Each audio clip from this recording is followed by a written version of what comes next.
Said, now, Billy, we've got you, and we're sure going to watch you, Liberty Bell and me. For I know you're a slick one, but say you'll be a sick one when your head's in the noose, you'll see. And you'll surely wear it when Sheriff Garrett pulls in from the Oaks at 3. The hombre who jeered wore a short black beard. Bob Ollinger was his name. Now, on the level, if he wasn't the devil, he was surely close to the same. He's Billy's chief guard, and his face was hard, for he'd killed with a scant excuse. Now, with unholy joy, he looked on the boy who was doomed in the calaboose. I'll be back in an hour, said Bob, looking sour, for it's way past time to eat. So I guess I'll get gone, put the nose bag on, in the restaurant across the street. Here, Bell's my shotgun, it sure is a hot one. It's loaded with buckshot 18. If Billy gets smart, shoot the kid to the heart. You savvy what I mean. But Billy was young, he was just 21, and his record was black as sin. But he could still smile in a boyish style and laugh at the hole he was in. For Boot Hill was filled with men he had killed. What cared he for the rope? For the grim black bores of his old 44s had taught him that life was hope. Now he'd drawl Bob, said you surely were his hob with a prisoner like me. But it's mighty soon you'd change your tune if Billy the Kid was free. When Ollinger went, Bell sort of unbent, liking Billy the Kid, you see. And Billy liked Bell for treating him well, but he wanted him handcuff keys. Well, Billy smiled like an innocent child. Let's have a game of cards. For matches we will play, just to pass the time away, we'll sit down like a couple of pards. But Bell never dreamed of Billy's wild scheme as he shuffled and riffled the deck. But he pitied the bad lad who wasn't all bad, but who soon would hang by the neck. The Kid's smile was Johnny, he sure could play money with whatever cards that came. Bell dealt with a laugh, not knowing by half that death had a hand in the game. For there seemed no excuse in that calaboose or a hope in the outlaw's brain. For he had only his fists and had his cuffs on his wrists, and his feet was bound with a chain. When the Kid's turn came to deal, the handcuffs of steel made him the awkward the more. And so at his blunder, Bell didn't much wonder when a 3-spot fell to the floor. That's all right, pard, says I'll get the card, said Bill, and Billy looked strange. For this was a break he'd been trying to make, and maybe his luck would change. As soon as he reached, Bell's face was bleached for as quick of a snap of a whip. Billy's fingers had spun the .45 gun from the belt at the deputy's hip. Why, Billy, Bell gasped as a gun hammer grasped. Good grief, you surely don't mean. Put 'em up, barked the Kid, says where's them jail keys hid? Stand still or I'll bore you through clean. You treated me white, but says I'll put out your light if you try to give the alarm. My life is at stake, and I'm telling you straight, stand still or you sure come to harm. But Bell lost his head and he turned and he fled while his voice was echoes of woe. He made a wild run for Ollinger's shotgun, and then came a quick spurt of smoke. The Kid had the drop, but Bell never stopped till the bullets had chopped through his chest. And the Kid wrote his name in the letter of flame, and the finger of death wrote the rest. I'm sorry, old pard, said it sure was hard to shoot down a number so brave, but it just had to be. It was you, Bell, or me. May you rest in peace in your grave. And the Kid's eyes grew dim as he looked down on him who'd always treated him square. And maybe he thought of the crimes he had wrought, and maybe he uttered a prayer. Then his Kid's eyes glared and his teeth he rared, for his work had scarce begun. Through the smoky air in the corner there, he saw Bob's scattergun. At Bob's gun he cried, says I'll drill his hide with buckshot he meant for me.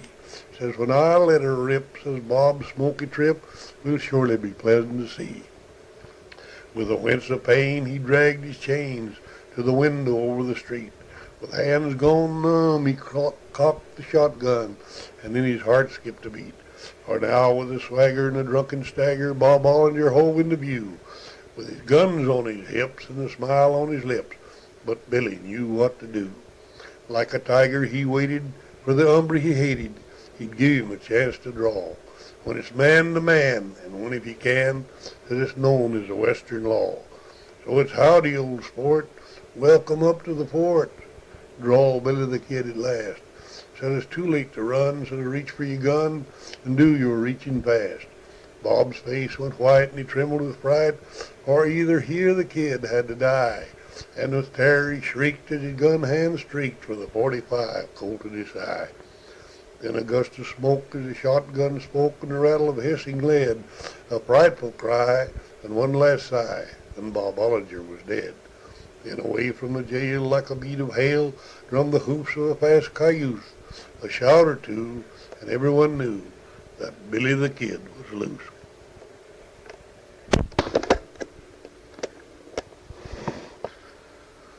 Though the North Country is a great country that mothers a bloody brood, and its icy arms hold hidden charms for the greedy, sinful, and lewd, or the strong men rust and the gold and the lust that sears the Northland soul. But the wickedest born from the fold of the Horn was a hermit of Shark-Tooth Shoal. Yes, Jacob Kane was the hermit's name in the days of his pious youth. Here he cast a smirch on the Baptist church by betraying a girl named Ruth. But now men quake at Yukon Jake, the hermit of Shark-Tooth Shoal, for that is the name that Jacob Kane is known by from Nome to the Pole. He was just a boy in the parson's joy, but he fell for the gold and the muck, and he learned to pray with the hogs and the hay on a farm near Keokuk. But a service tale of a lick kale and whiskey and women wild drained the morals clean like a soap tureen from this poor but honest child. He longed for the bit of the Yukon night and the northern lights weird flicker, or a game of stud in the frozen mud and the taste of raw red liquor. He wanted to mush along in the slush with a team of husky hounds and to fire his gat at a beaver hat and knock it out of bounds. So he left his home for the hell town Nome on Alaska's ice-ribbed shore, and he learned to curse and drink and worse till the rum dripped from his pores, while the boys on the spree was drinking it free in a Malamute saloon, and Dan McGrew and his dangerous crew shot craps with a piebald coon, while the kid on the stool banged away like a fool at a jag-time melody, and the barkeep vowed to the hard-boiled crowd that he'd cremate Sam McCree. This Jacob Kane, who had taken the name of Yukon Jake the Killer, would rake the dive with his 45 till the atmosphere grew chiller. With a sharp command, he'd make 'em stand and deliver their hard-earned dust. Then he'd drink the bar dry of rum and rye as a Klondike bully must.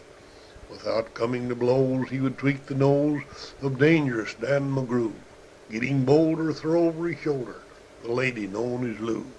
Tough as a steak was Yukon Jake, hard-boiled as a picnic egg. He washed his shirt in the Klondike dirt and drank his rum by the keg. For fear of their lives or because of their wives, he was shunned by the best of his pals, an outcast he from a lone comedy, all but wild animals. So he bought him the whole of Shark-Tooth Shoal, a reef in the Bering Sea, and lived by himself on a sea-line shelf in lonely iniquity. But miles away in Keokuk, Iowa, did a ruined maiden fight to remove the smirch from the Baptist church by bringing the heathen to light. And the elders said that all would be squared as she carried the holy word from her Keokuk home to the hell town Nome to save those sinful birds. So 2 weeks later she took a freighter for the gold-cursed land near the pole. But heaven ain't made for a lass that's been betrayed. She was wrecked on Shark-Tooth Shoal. All the hands tossed to the sea and lost, all but the maiden Ruth, who swam to the edge of the sea lion's ledge where abode the love of her youth. He was hunting a seal for his evening meal. He handled a mean harpoon. When he saw at his feet not something to eat, but a girl in a frozen swoon, he dragged her to his lair by her dripping hair and rubbed her knees with gin. And to his surprise, she opened her eyes and revealed his original sin. And his 8 months' beard grew stiff and weird till it stuck like a chestnut burr. And he swore by his gizzard in the Arctic blizzard that he'd do right by her. But the cold sweat froze on the end of her nose till it gleamed like a Telstra pearl, while her bright hair fell like a flame from hell down the back of a grateful girl. But a hopeless rake was Yukon Jake, the hermit of Shark Tooth Shoal, and the dizzy maid he betrayed and wrecked her mortal soul. Then he rowed her to shore with a broken oar and sold her to Dan McGrew for a husky dog and some hot eggnog, as rascals wont to do. Now ruthless Ruth is a maid uncouth with scarlet cheeks and lips, who sings rough songs to the drunken throngs who come in on the sealing ships. For a rude-stained kiss from this infamous miss, they'll give a seal slick fur, or perhaps a sable, if they are able. It's much the same to her. Oh, the North Country is a great country that mothers a bloody brood, and its icy arms hold hidden charms for the greedy, sinful, and lewd. For the strong men rust from the gold and the lust that sears the Northland soul, but the wickedest born from the pole to the horn was a hermit of Shark Tooth Shoal.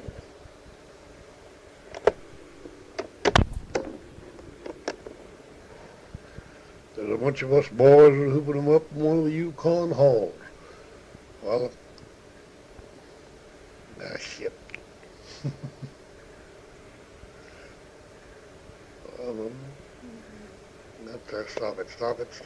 Stop. A bunch of us boys were hooping them up in one of the Yukon halls. While the bartenders between mixing drinks was steadily scratching his balls. A ragtime kid had his hand on the box of the lady known as Lou, when on the floor on top of a whore lay dangerous Dan McGrew. And out of the night, which is black as a bitch, into the din and the smoke, stumbled an old prick fresh from the creek with a lusty old wood in his poke.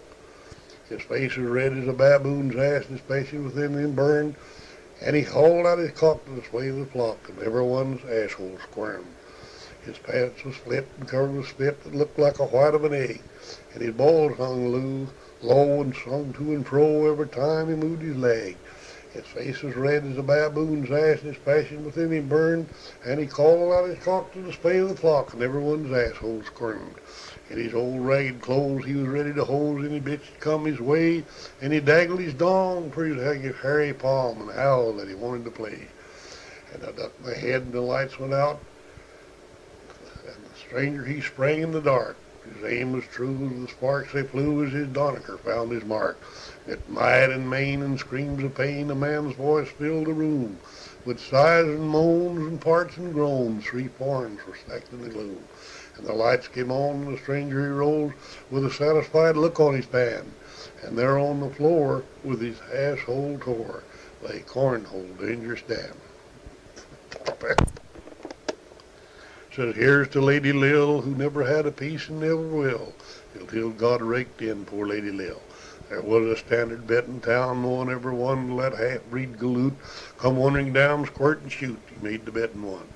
When that half-breed lady dick up on the bar, said Lil saw she'd met her fate, but there's no time for backing out. We choose your seats down behind the old mill house to watch that greaser get his meat. When that couple got down to biz, there wasn't a dick it hadn't riz. They went at it like the summer breeze, so they shook all the cypress trees. Lil tried all her stunts, all known to human cunt, but Jackie met her on every trick and kept letting out more dick. Nature met at last, boys, said she had her boots on when she fell. So what the hell, Bill, what the hell?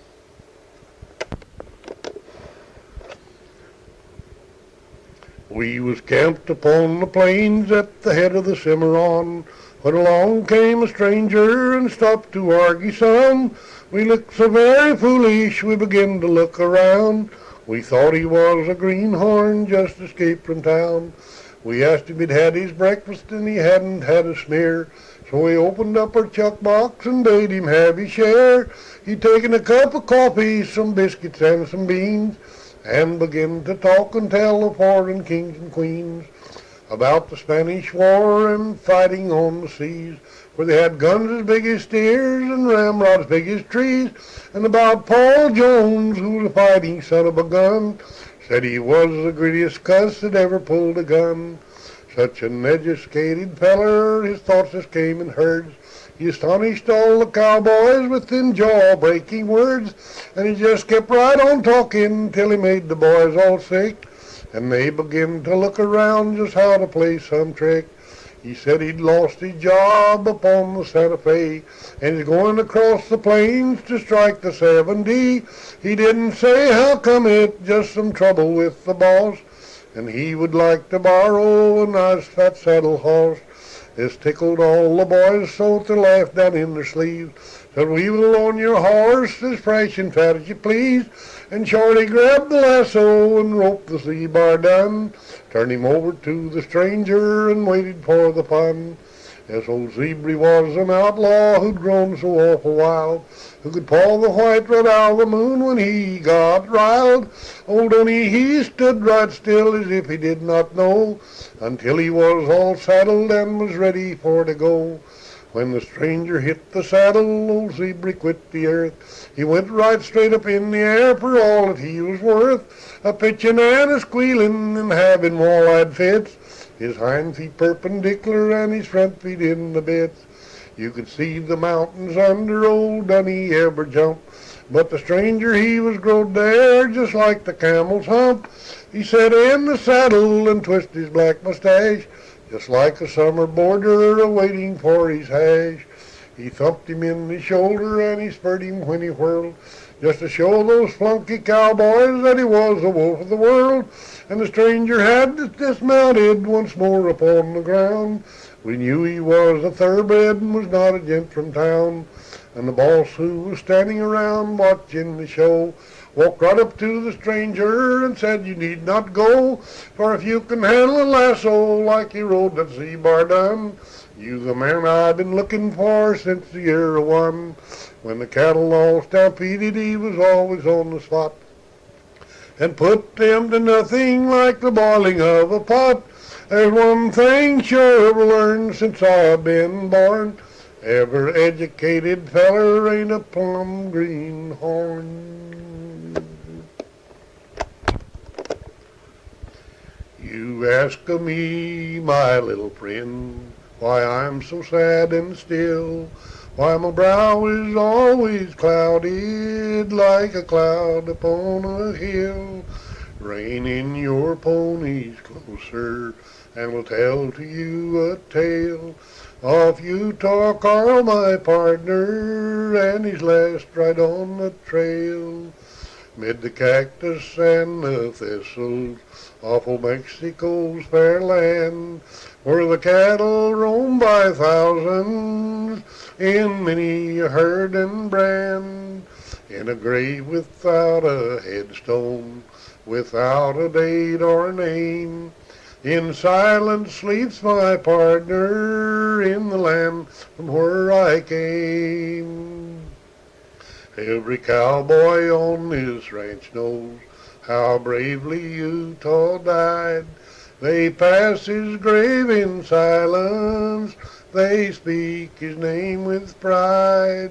He died as a brave a cowboy, without a flinch or fear, when he saw the cattle coming and the hush of death was near. We were rounding up one morning when the work was almost done, when out the cattle started on a wild and maddened run.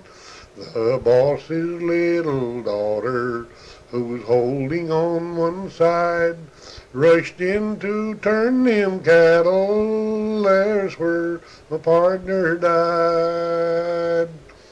In the saddle of that pony, where the boss's daughter sat, Utah himself that morning had placed a red blanket, so the saddle might be easy riding, falling o'er his little friend.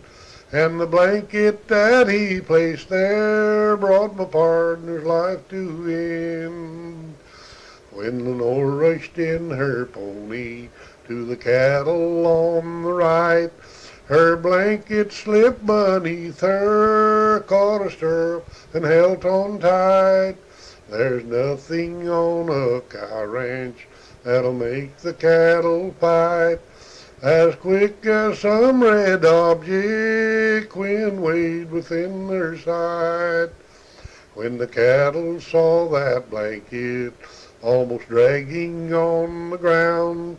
They were maddened in a moment and charged it with a bound. When the cowboy saw them cattle, each one there held his breath. For should her pony fail her, no one could save Lenore from death. When Lenore seen the maddening cattle, she turned her horse's face and leaned from out her saddle to fix a blanket in its place. And leaning lost her balance, fell before the wilding tide. Lie still, Lenore, I'm coming, were the words my partner cried. About 15 yards behind her, Utah Carl came riding fast. He little dreamed that moment that ride would be his last. Oft times from out his saddle he had caught the trailing rope to save Lenore from falling. Speed was his only hope. As Utah run up past her, he caught her in his arms. We thought Utah successful, and Lenore was safe from harm. But greater weight upon his cinches had never been felt before. As his flank cinch burst asunder, he fell beside Lenore. When Lenore fell from her pony, she dragged the blanket down, and it lay there beside her, where it fell upon the ground. As Utah grabbed the blanket, again lie still, he said. As he run across the prairie, he waved it o'er his head. As he run across the prairie, us cowboys gave a cry, for he'd saved the boss's daughter, and we knew he had to die. And quickly from out his holster, Utah his pistol drew. He's determined to fight while dying, like a cowboy brave and true. His pistol flashed like lightning, the reports came loud and clear. As the cattle rushed down on him, he shot the leading steers. But down they rushed upon him, my partner had to fall. No more he will cinch his bronco or give a cattle call. As he died up on the ranch, boys, and it seemed so awful hard, but I couldn't make the distance in time to save my pard.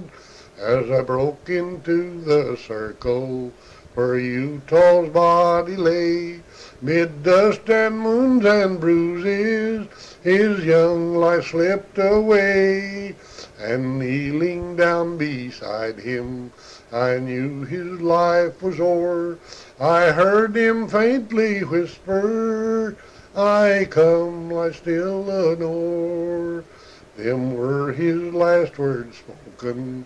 He had gone to the end of the trail, and he closed his eyes in silence, and his face grew deathly pale.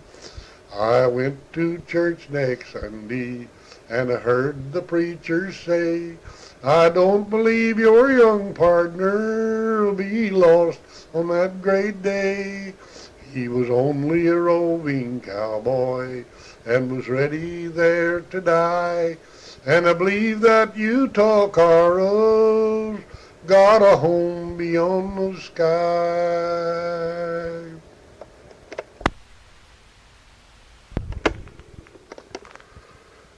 Well, mates, I don't like stories, or am I going to act a part around this campfire that's not a truthful fact?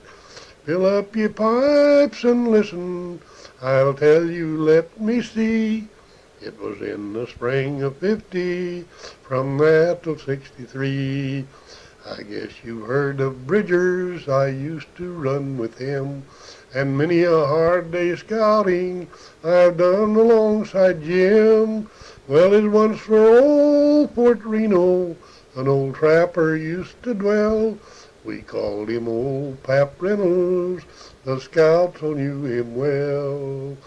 One night in the spring of '50, we camped on Powder River. We killed a calf of buffalo and fried a slice of liver. Was eating quite contented when we heard 3 shots or 4. Putting out our fires and listening, we heard a dozen more. And we knew that old man Reynolds had moved his traps up here, and picking up our rifles and throwing on our gear, we mounted quick as lightning, to save was our desire. Too late the painted heathens had set the house on fire. We tied our horses quickly, went wading up the stream. Down close beside the water, I heard a muffled scream, and in among the bushes a little girl did lie. I picked her up and whispered, I'll save you or I'll die. Lord, what a ride old Bridgers had covered my retreat. Sometimes a child would whisper in a voice so low and sweet, poor Papa, God will take him to Mama up above. There's no one left to love me, there's no one left to love. This little thing were 13 and I were 22, saying I will be your father and love you just as true. She nestled to my bosom, her hazel eyes so bright, looked up and made me happy, though close pursued that night.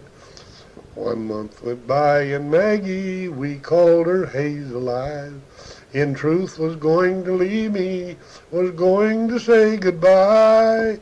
Her uncle Mad Jack Reynolds, though long reported dead, had come to claim my angel, his brother's child, he said. What could I say, we parted, Mad Jack was growing old. I handed him my banknotes and all I had in gold. They rolled away at sunrise, I went a mile or 2, and parting says we'll meet again, may God watch over you. By a laughing, dancing brooklet, a little cabin stood, and weary with the long day's scout, I spied it in the wood. The pretty valley stretched beyond, the mountains towered above, and near its willow banks I heard the cooing of a dove. It was a glorious pleasure, the brook was plainly seen, like a shining thread of silver, clothed in a mossy green. The laughing of the water, the cooing of the dove, was like some painted picture, some well-known tale of love. While drinking from my canteen and resting in my saddle, I heard the gentle rippling and dripping of a paddle, and turning toward the water, a strange sight met my view, a lady with a rifle in a little bark canoe. She stood up in the center with the rifle to her right. I thought for one long moment my time had come to die. I jerked my hat off quickly and told her to be just the same. She could drop her little shooter, for I was not her game. She dropped the deadly weapon and leaped from the canoe. She said, I beg your pardon, I thought you were a Sioux. Your long hair and your buckskins looked warrior-like and rough. My bead was fought by sunshine, or to kill you sure enough. Perhaps it would have been better if you'd killed me then, said I, for surely such an angel would bear me to the sky. She blushed and dropped her eyelids, her face was crimson red. One half-sly glance she gave me, and then hung down her head. I took her little hand in mine, she wondered what it meant, although she drew it not away, but rather seemed content. I smoothed her golden tresses, her eyes looked up in mine. She seemed in doubt, but whispered, it's been a long, long time. Her arms were thrown around me, I'll save you or I'll die. I clasped her to my bosom, my long-lost hazel eyes. The rapture of that moment was heaven unto me. I kissed amid her teardrops of merriment and glee. Her heart against me was beating when sobbingly she said, my long dear lost preserver, they told me you were dead. Though the one who claimed me from you, my uncle brave and true, is sick in yonder's cabin, he talks so much of you. If Joe was still living, darling, he said to me last night, he'd care for you, dear Maggie, when God puts out my light. We found the old man sleeping, hush Maggie, let him rest, and the sun was slowly sinking in the far-off golden west. Although we talked in whispers, he opened wide his eyes. A dream, he murmured, alas, a dream of lies. She drifted like a shadow to where the old man lay. You had a dream, dear uncle, another dream today. Oh yes, I saw an angel as pure as morning snow, and close beside my bedside stood California Joe. I'm sure I'm not an angel, dear uncle, this you know. These arms, these hands, and this my face was never white as snow. Now listen while I tell you, for I have news to cheer. Your hazel eyes is happy, for truly Joe is here. And a few days after, the old man said to me, Joe boy, she is an angel, as good as angel be. For 3 long months she's hunted, she's trapped and nursed me too. I do believe that Joe, my boy, she's safe along with you. And the sun was slowly sinking, Maggie, my wife, and I went riding through the valley with teardrops in her eyes. 1 year ago today, Joe, within a new-made grave, we laid him 'neath the daisies, my uncle good and brave. Hereafter every gentle spring is sure to find me there. To the grave within the valley, we'll keep it fresh and fair. Our love was newly kindled while sitting by the stream, where 2 hearts were united in love's sweet happy dream. And now I've told you my story, and this you ought to know. Sweet Hazel Eyes is happy with California Joe.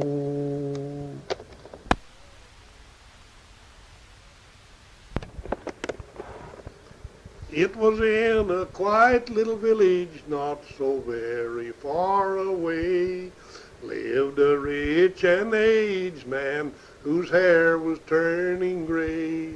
He had 3 sons, the only ones, both Jack and Tom were sly, and Ted as honest as could be, and he would not tell a lie.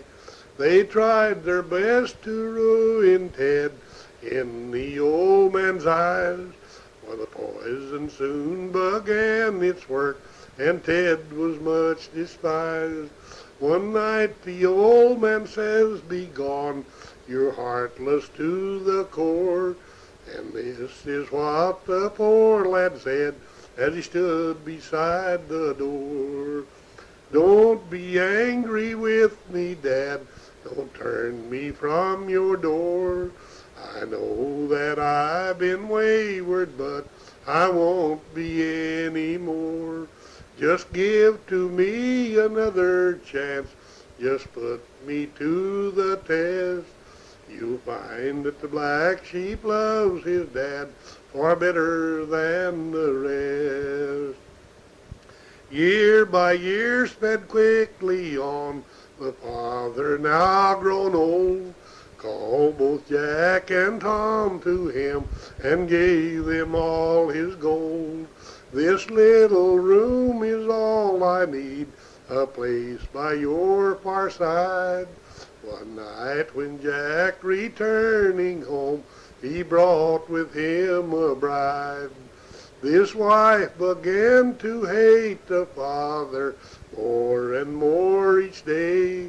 One night he heard the three declare, the old fool's in the way. They then agreed to send him to, dang it, the poorhouse that was near.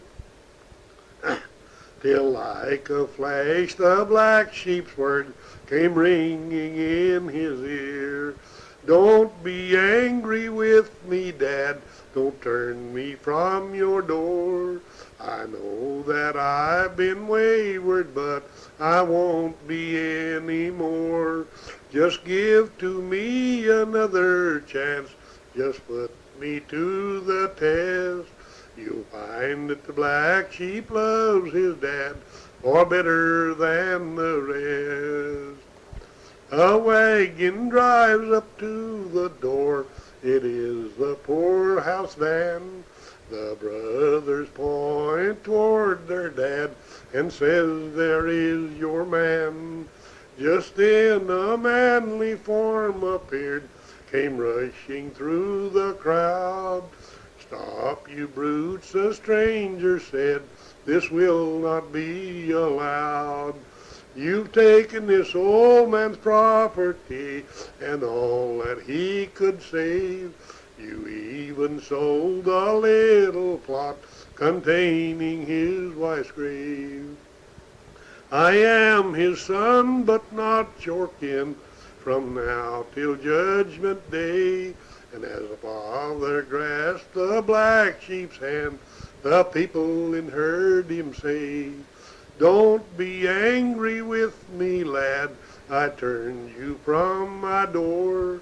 I know that I've acted foolish, but repented o'er and o'er. I wish I'd give to you my gold, your love has stood the test. And I found that the black sheep loved his dad far better than the rest. I guess you had. Charlie Brown had just started to watch TV when his mother called. Charlie, come here. Okay, Mom, I'll be there in a minute, Charlie called back. But he didn't get up. Not right then. In fact, he didn't get up until his mother came in and turned off the TV. Charlie, you haven't done anything you were supposed to do this morning. Sally has already cleaned up her room and washed the breakfast dishes. Now get started, and don't make me have to ask you again. Sally does this, Sally does that, Charlie muttered. Why doesn't Mom ever notice all the things I do around here?